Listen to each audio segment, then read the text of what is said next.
Vous reprenez une institution française, le Nouveau Magazine littéraire, plus de 50 ans après sa création, ça se passait en 1966. Plus que de la littérature, c'est des idées dont vous parlez. Ce sont les écrivains, finalement, pour vous, qui racontent le mieux l'époque d'aujourd'hui, l'époque qu'on est en train de vivre?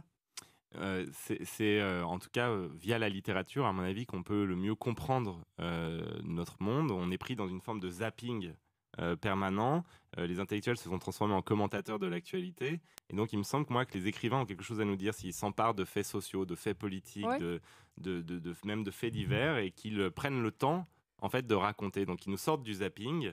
Et ça nous permet de mieux comprendre le monde. Là, je C'est ce pense. que vous vous êtes donné en tout cas comme challenge avec ce nouveau magazine. Il a été lancé juste là en décembre.